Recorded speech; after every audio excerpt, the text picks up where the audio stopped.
Conversamos de política y de actualidad, lo hacemos con Quique Mujica. ¿Cómo estás? Muy buenos días. ¿Cómo estás? Muy bien. Con Lucía Damer, con Isabel Pla. Lo pillé arreglando una cosa aquí en el estudio. Al Quique, perdona Quique. Una persona que estaba ayer en el Congreso del Futuro me dice que el presidente que no retó a nadie, que no fue esa su intención, sino más bien subrayar lo conectados que estábamos, como se dijo acá. Y dijo, me aclaran esto, que se compró un teléfono sin internet, pero para usarlo cuando nazca su hijo. Me dijo que ya hubiera cambiado. Sí, tienes toda la razón, yo estaba equivocado. Eso. Que va a ser presidente sin internet. ¿Cuándo nace el hijo del presidente? Es una buena pregunta. Yo creo que en junio. Yo calculo que a mayo, por ahí, claro. Me da la impresión de que Puntito es masculino. O Puntite. Pues que le pusieron puntito, no le pusieron puntita. Ni puntite, ni... Salgan de ahí. Puntite. Salgan de ahí. No, en serio, yo creo que es hombre. No le puede poner Gabriela, Se no, jode, ¿no? No es por nada, pero encuentro un nombre bien lindo. Es muy lindo Gabriel, no digo, pero que la carga... Como ese poema de Neruda. Gabriela, te llamarán Gabriel, ¿no? Es verdad. Le dijeron que le pusiera Nicolás por Nicolás Castillo, pero era mal la idea porque... Nicolás Castillo, el de la Católica. Sí, pero se puede interpretar, no sé si el segundo piso la decís, pero presidente pueden interpretarlo como Nicolás Maduro. Mala idea. Ay, bueno, pero ya ahora lo único que nos falta es que el pobre no pueda tener un nombre, porque todo el mundo va a sacar como el estudio de dónde salió el nombre. Carta en el Mercurio de hoy. La firma Matías Pérez, abogado. Dice que inauguraron en noviembre, o sea, hace 2 meses, un hogar de la Fundación Las Rosas en Buin. Fue la ministra Vallejo, fue la ministra de Desarrollo Social, fue el alcalde de Buin, un montón de todos felices, con el nuevo 106 viejitos. Sí, pues ya es grande. Estamos a mitad de enero y todavía no es posible que reciban a los 106 ancianos porque la Dirección de Obras de Buin no otorga la recepción definitiva, y la Dirección del Tránsito de la Municipalidad de Buin le exigió a la Fundación Las Rosas remediaciones en la vía pública, luminarias, semáforos y otros detalles costosísimos, que son en rigor de responsabilidad del municipio. Dice Matías Pérez, que es abogado. ¿Sabes lo que yo tengo una idea? No es de la Fundación La Rosa, él es un testigo de todo. Ya, yo tengo una idea, mira. Cuando se habla de burocracia, permisología, si no le ponemos nombre y apellido a esta cuestión, no vamos a llegar en ninguna parte. Porque el burócrata tiende a esconderse la burocracia. Entonces, lo que me gustaría saber en este caso, ¿cómo se llama el caballero que decretó que es necesario un semáforo? Director de obra. Ya, director de tránsito. Ya, director o nombre y apellido para ir a preguntarle, ¿usted cree que Isabel conoce a las municipalidades? Claro, no, es que trabajan en tándem el director de obra con tránsito, en este caso, y con otro. Y ir a preguntarle, capaz que el señor tenga el argumento que esto es legal, todo, pero en el fondo, como no se puede tener criterio, entiendo, si el señor debe pensar que si da la autorización y no tiene el semáforo, se lo pueden cargar, después lo pueden echar. Entonces vivimos en una cuestión enmarañada de delegaciones, de que no quiero meterme en problemas, así, y un sinfín de cosas, porque cuando dicen, o sea, me gustó mucho el reportaje de La Tercera del fin de semana cuando decía con nombre y apellido quién visó los decretos para que el presidente Boric los firmara. Salía con nombre y apellido. Por la Casa de Allende. Por la Casa de Allende, porque todos decían, no, abogados, pero ¿quiénes son los abogados? Claro. Es queremos muy genérico. Claro, queremos saber quién, para preguntarle. ¿Por qué lo hizo? ¿No se dio cuenta? ¿Alguien le dijo algo? Hay un hospital en el sur, no voy a decir dónde porque los que son responsables no quieren pelearse con la municipalidad. Primero estuvieron detenidos por unos hallazgos arqueológicos. De hecho, la parte arqueológica todavía está ahí y está detenida esa parte. Y la Dirección de Tránsito no quiere aprobar el permiso. ¿Es una clínica en Villarrica por casualidad? Pero te estoy diciendo que no voy a decir. Y hasta ahí llegamos.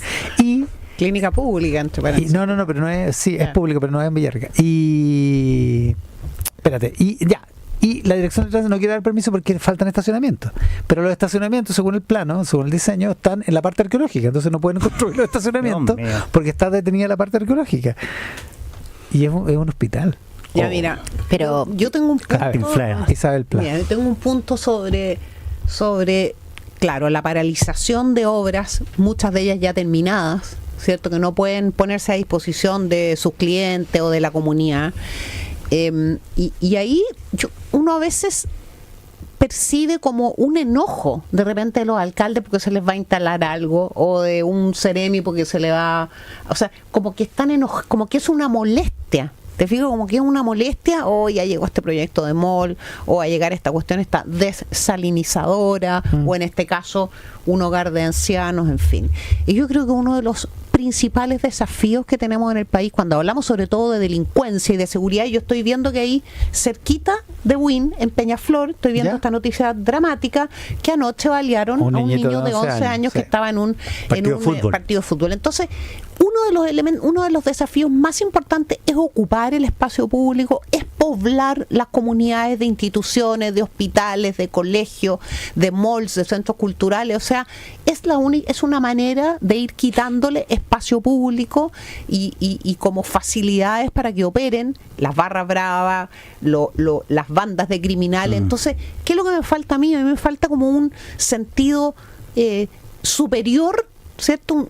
Autoridades que piensen un poquito más allá de las molestias de lo que va a significar efectivamente una inversión del tamaño que sea a una institución que le va a generar mucho trabajo a la dirección de obra, papeleo, en fin, sino que piensen más allá, diga, ocupemos el espacio que tenemos, convoquemos a que las personas vengan a invertir y sobre todo poblemos la comunidad de elementos virtuosos que vayan espantando al crimen organizado. Que ocupen el espacio, claro. Lucía, Primero, Fundación Las Rosas, todo mi respeto y admiración. Realmente hacen un trabajo muy necesario. Pero pongan el semáforo. Pero pongan eso. No, segundo, es llamativo que se haya inaugurado algo que no tiene, digamos. Eso, claro. Yo ahí pondría también un punto. Digo, como si vinieron personas, se inauguró esto, es porque supuestamente estaría como para que al día siguiente entrara alguien. ¿Y qué pone el semáforo todo esto? No, bueno, ahí... Los semáforos los pone la municipalidad, ¿no? Entonces el señor de obra, ¿cómo está alegando que no puso el semáforo él mismo? Claro, no creo. No, bueno, y tercero, que hay una cosa que, por supuesto, uno puede decir esto es la burocracia. Yo creo que hay normas, porque después hay un accidente de tránsito en esa esquina y matan a 3 viejitos. Y después el director de tránsito va preso porque no puso el semáforo. Entonces también hay como esas responsabilidades. Y muchas veces hay mitigaciones de los proyectos de construcción, particularmente de los inmobiliarios, que hacen obras en la vía pública porque compensan las externalidades del proyecto.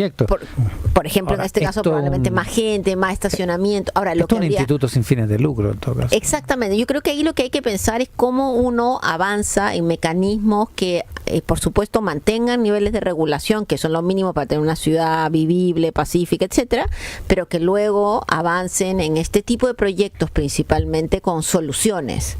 Porque esto que tú estás leyendo no es una solución. O sea, esperen hasta que se ponga el semáforo, no es una solución, es tirar la pelota para, no sé, otro partido, otro deporte. ¿Cómo no va a haber otra manera de solucionarlo? Claro, entonces ahí sí creo que es... perentoria, temporal, mientras llega el semáforo. Exacto. Ahora, si quieren les leo la carta de Jorge Correa Sutil, digamos, pero sobre el barrio de Las Tarrias. Pero ahí yo lo único que quisiera decir es que uno de los grandes problemas que hay hoy día en el país, dentro de muchos, es el crecimiento de los centros de atención a adultos mayores informales. ¿No? Muchas casas donde uno va, claro. Y con mayor razón entonces y justamente dado que debería ser una preocupación tener a los adultos mayores en las mejores condiciones posibles, esto debería ser una prioridad. La semana pasada se descubrió uno, lo mostró Tele 13 el domingo, me parece. Creo que está muy movilizada la municipalidad de Buena a esta hora. ¿Sí? ¿Tú mostrás? Pero claro. Ojalá. Sí, pues.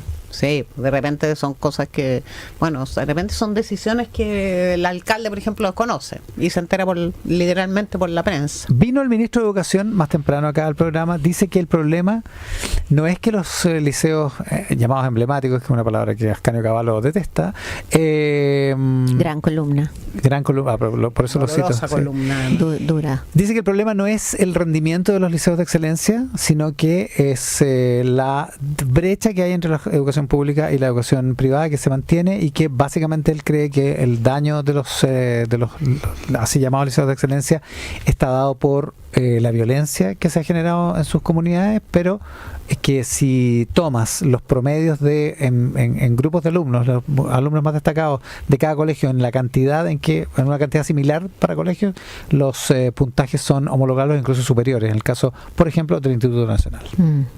Ya, pero es que las estadísticas, como decían, según las torturas, dicen lo que uno quiere escuchar. Sí, puede ser. Digamos, o sea, yo creo que los datos que presentó el ministro pues deben ser ciertos.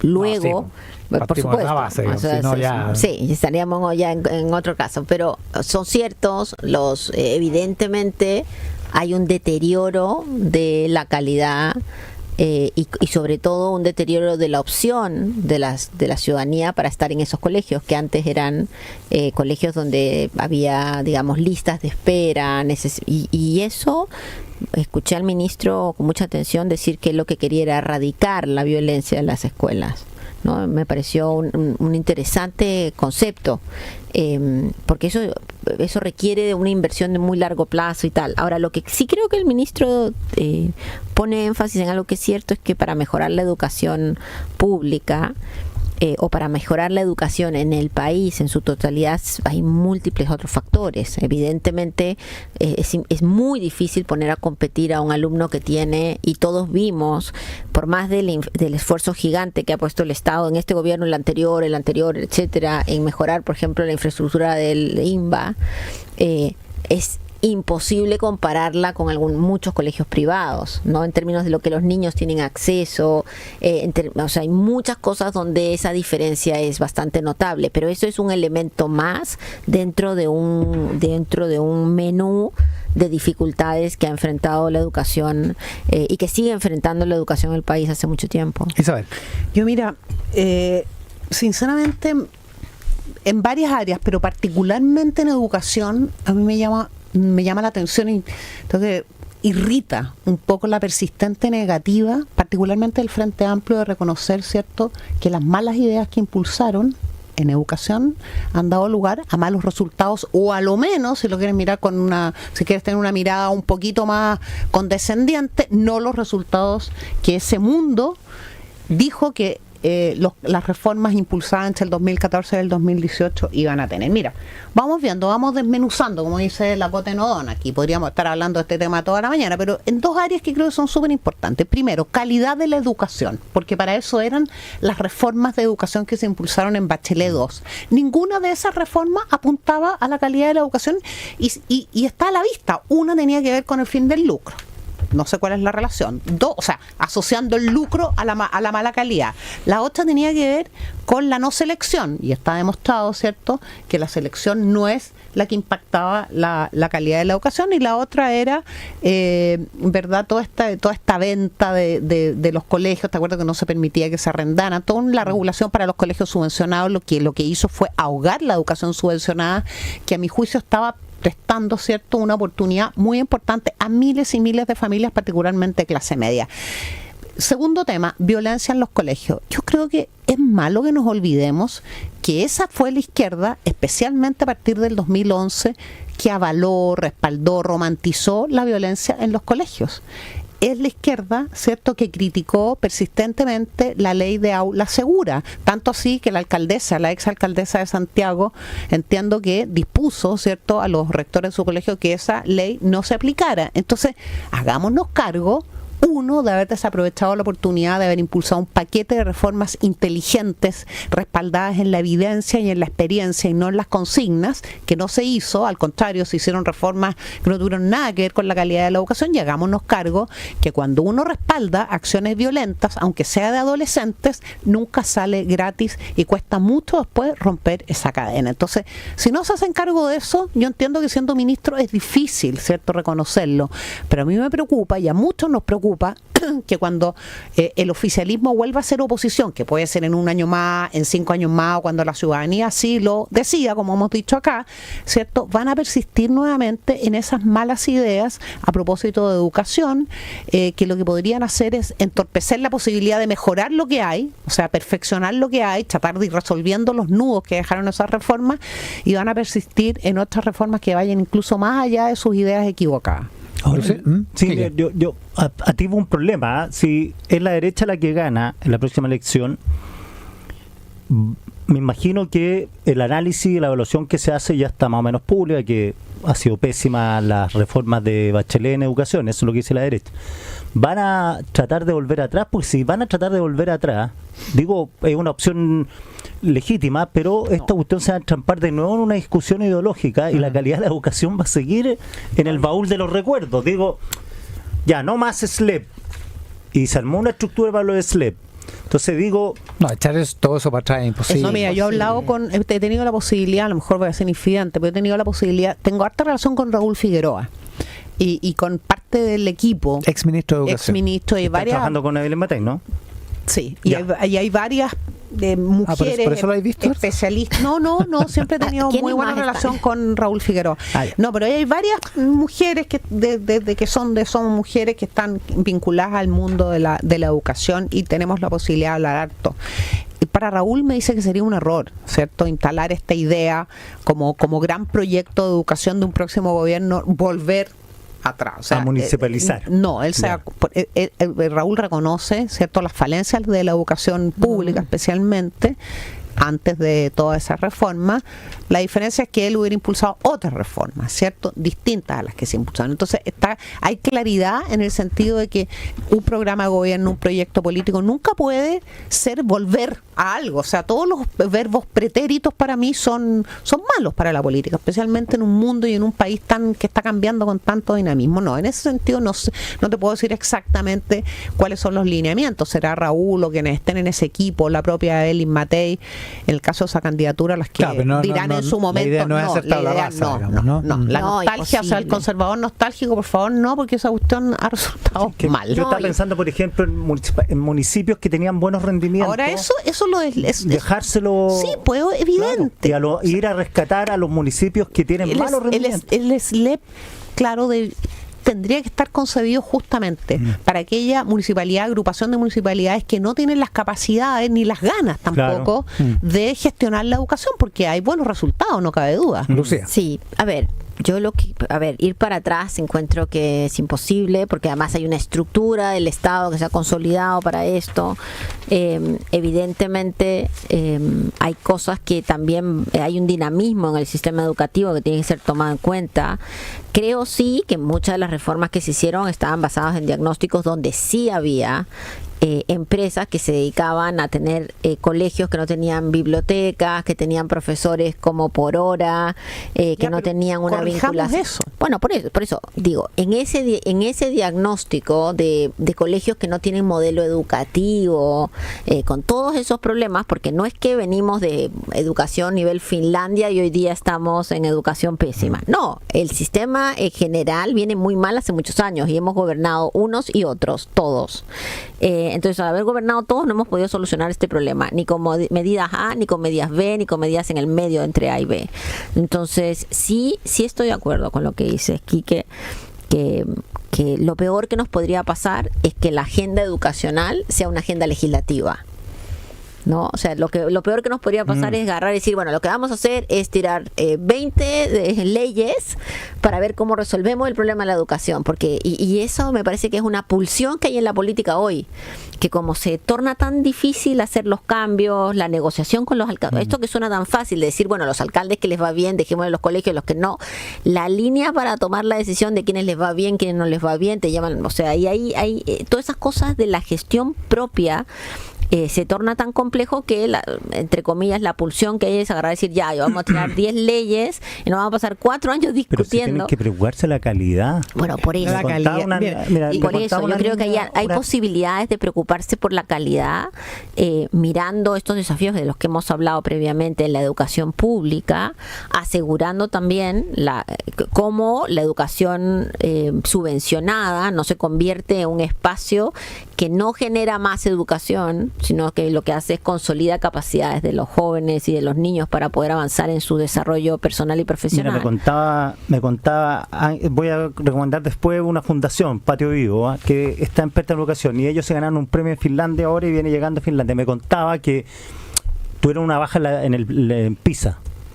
¿Qué hizo el ministro de Educación de Finlandia? Tienen que leer el doble desde ahora en adelante. Nada de vamos a revisar el sistema, si los colegios son de quién o cuál, vamos a cambiar a un sistema privado porque es público, no. Tienen que leer el doble los alumnos para mejorar. Claro, porque el diagnóstico lo que te dice es que los estudiantes están leyendo muy poco y eso es justamente lo que tenemos que mirar, digamos. La calidad de la educación no es algo que cae porque uno tiene un mejor edificio o cae porque uno tiene cosas aledañas, sino que es parte de un modelo educativo. Estoy de acuerdo, lo que pasa... El señor le dice, además lo otro que me impresionó, que los finlandeses se consideran hijos de Nokia. Entonces tienen una relación con el celular distinta, consideran que es súper Consideran Claro. que la meta es autorregulación. Es como un símbolo nacional. Claro, que la meta es autorregulación y trabajan con los niños para que se autorregulen, no prohibirse. No para prohibirles, no, que imagínate. Es como prohibir Condorito acá. Claro, pero que aquí Que no estaríamos es lo mismo que prohibir los Condoros. Oye, acá estaríamos legislando para prohibir los celulares y de Bueno, qué son los celulares, exacto. mixto privado. Es que yo creo que una de las grandes discusiones de la próxima propuesta electoral presidencial, que no es tan lejos, digamos, que estamos ya al borde del inicio de ese proceso, que seguramente va a ser un proceso muy interesante, tiene que llevarle a que la ciudadanía, los expertos, pongan el punto sobre cuáles son las capacidades reales de los cambios que requiere el país, sin que sean solo agendas legislativas. Claro. Porque las agendas legislativas ya hemos visto que son muy difíciles de implementar. Eso no significa abandonar, por supuesto, la estrategia legislativa. Bueno, Andrea Vial tiene una medida concreta, que todos los cabros aprendan a leer en primero Claro. básico. Y esa es una meta del país. digamos. Meta país. Sí. Bueno. Oye, ya. Sobre el semáforo de Win, me dice una persona que sabe de construcción. Bueno, hay varias personas que colaboraron en el WhatsApp colaborativo que los semáforos, los impactos viales son parte del estudio de impacto ambiental de las construcciones, y que hay además una exigencia normalmente asociada a la cantidad de estacionamientos respecto de el semáforo, y que la ley es pareja, incluye a las fundaciones, y que a lo mejor habría que cambiar la ley en ese caso, pero No, pero que pillamos cosas que no eso cambiamos la Sí, ley. pues. Dejémoslo así nomás Sí, se puede poner y creativo. vemos cómo resolvemos 8 la semáforos. Fundación La Rosa. en Buen. Arréglenlo la Fundación La Rosa en Buen. Ya. Entonces, recomendaciones para esta jornada. Lucía Dama. Sí, yo vengo a recomendar a todos y todas el Festival Internacional Teatro Amil 2025. Este es el número 32. Me encanta el teatro y creo que es parte de la educación. Dentro de las cosas que uno debería tener es teatro en el colegio. No solamente porque genera capacidades de expresión, etcétera, sino que realmente es bueno ver a un otro transformado en otro personaje, en fin. Las obras de teatro que hay son hermosas, nacionales y extranjeras. Yo tengo entradas para Limpia y para otras. Vale la pena hacer el esfuerzo. Están, además, hay una muñeca gigante que está por diferentes lugares. No está solo concentrado en Santiago. Es un ejercicio de las cuales realmente Chile debería estar orgulloso, y por eso vale la pena sugerirlo. Teatro Amil. Isabel Pla. Oye, yo muy cortito quiero recomendar este libro de la periodista Rosario Moreno, Twitter versus Twitter. No está en las librerías, está en uno de los grandes vendedores de internet. ¿Ya? No sé si lo Como puedo nombrar. Buscalibre. Exactamente. Sí, Bueno, nombra, Isabel oye, Pla. un libro La corto, factura la mandamos. te podría decir que es un reportaje largo o un libro cortito, muy bien escrito, muy entretenido, fácil de entender, sobre el impacto de Twitter en el debate público, en la autoestima, en todo lo que significa la generación de emociones de las personas que participan en esta red social, en la calidad de la política. Es muy crítica ella, sobre la difusa frontera entre lo verdadero y lo falso. Un libro muy entretenido y muy interesante para quienes no son especialistas, ¿cierto?, en comunicaciones. Quiero recordar que Rosario Moreno además ha escrito libros que han tenido mucho éxito. Cariño Malo, que hablaba de la violencia intrafamiliar en Chile, en los sectores altos, socialmente altos, y también de Huella Imborrable, que fue una investigación que hizo los hogares del Sename, muy fuerte, muy impactante. A propósito de lo que hablábamos de Elon Musk, Twitter versus No. Twitter, entre paréntesis X. Libro para Rosario leer Moreno. en la playita y entender bien qué pasa en Twitter. Ya, Quique. yo quería recomendar Fundación Patio Vivo. Esta fundación que le hablaba Ángela Ibañez, la cofundadora, es una fundación que interviene en los patios de los colegios Ay, qué para bonito. hacerlo. Ay, qué bonito. Para hacerlo interactivo, para que las clases se puedan hacer así. Ellos están en una idea de hacerlo en colegios vulnerables, por cierto, pero han tenido que hacerlo en colegios también más pitugos porque necesitan las lucas, porque todo es engorroso. Entonces están también buscando donaciones, trabajan con la Fundación Mate Capdevila, que los está ayudando. Tienen en todo Chile. Los patios son increíbles porque son lugares donde hay pendientes, juegos, y se trata de dejar a los niños autónomos que experimenten, no decirle: oye, Haz no esto. se suban acá, o tienen que cumplir 3 cosas. Y lo otro que me dio dando vuelta cuando hablé con ella, qué manera de desaprovechar los patios de los colegios, ¿ah? Son para los recreos, ¿no? Así es. Cuando éramos chicos le damos. Y lo otro que me quedó Hasta dando con vuelta, lluvia lo para usan. uno que es hiperkinético como yo, ¿por qué las horas duran 45 minutos? No es mucho eso. Yo creo que está Ah. calculado para el grado de atención, de concentración de un... Ya, de una, Ya, de ¿cómo un- se llama la fundación? Fundación Patio Vivo está en Instagram, @Fundación Patio Vivo. Ahí está la página web para que las contacten si quieren ayudar, las empresas, que hay gente importante que escucha esto. Es una manera de empezar a mejorar mejorar la educación. Con Muy bien, Quique Mujica, con Isabel Pla, con Lucía Damer, la conversación de hoy. Que tengan un estupendo martes. Buenos días. Nos vemos. Conversar, la mejor